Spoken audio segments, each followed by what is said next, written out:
The Krell Pride ship Unconquerable hung in orbit above the blue-green world, its massive hull reflecting the light of an unfamiliar sun.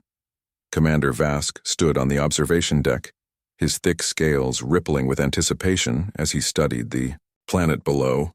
Another garden world, his executive officer Wren said with disdain.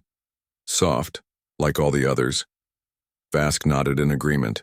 The Galactic Union contained hundreds of species, all evolved on gentle worlds with stable climates and minimal predation. Only the Krell had risen from a true death world, a harsh, unforgiving planet that had forged them into the galaxy's premier. Warriors, begin the standard contact protocol, Vask ordered. Let's see what manner of weaklings evolved here. The initial scans were puzzling. The planet showed signs of industrialization, atmospheric pollution, and scattered radiation signatures, all hallmarks of a pre-spaceflight civilization. Yet their long-range sensors detected artificial satellites and what appeared to be a primitive orbital station.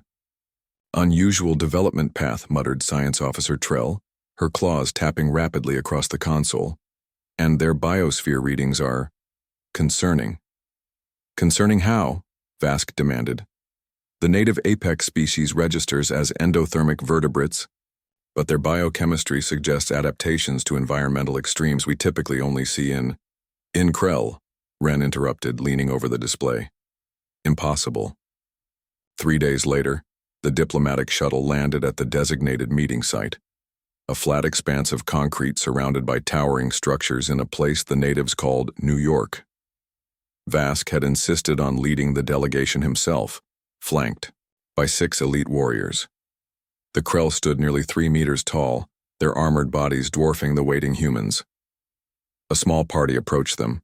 At their center walked a human male in formal attire, his posture straight and confident despite being half the size of his visitors.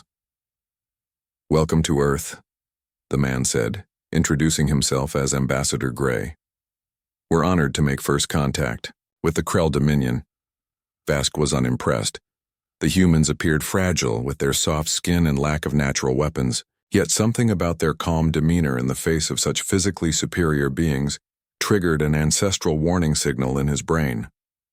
Over the following weeks, the exchange of information revealed startling truths. Earth was, by any objective measure, a death world.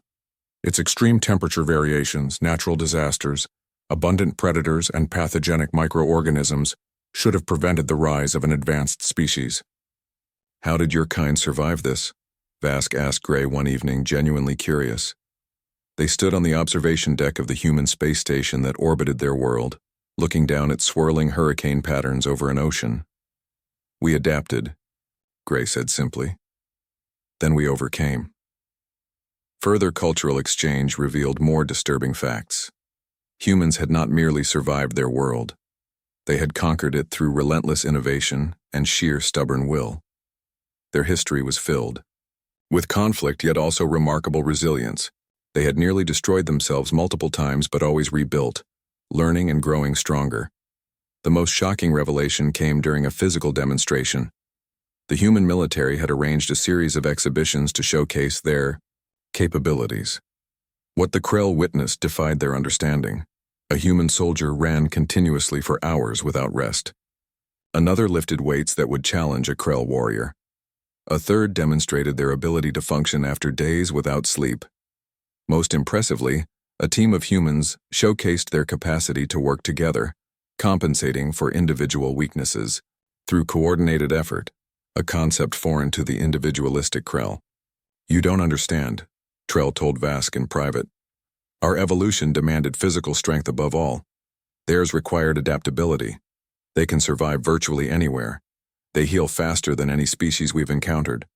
They can digest food that would poison others. And their psychological resilience is unprecedented." The Krell High Command's response was immediate and unambiguous. Integrate the humans into the Galactic Union as quickly as possible before any other faction could claim them as allies. 6 months later, when the hive mind of the Vex Collective launched a surprise attack on the outer colonies, the galaxy witnessed what truly made humans exceptional Deathworlders. While the Krell fought with ferocity, the humans fought with innovation, adapting their tactics faster than the Hive could respond, creating weapons specifically designed to target Vex vulnerabilities, and displaying a willingness to sacrifice for their allies that even the proud Krell found admirable. Standing on the bridge of the Unconquerable, now fighting alongside 3 human warships, Vask watched with newfound respect as the smaller vessels executed maneuvers his own ship could never attempt. "We thought ourselves unique," he said to Ren, "the only species forged in the fires of a merciless world."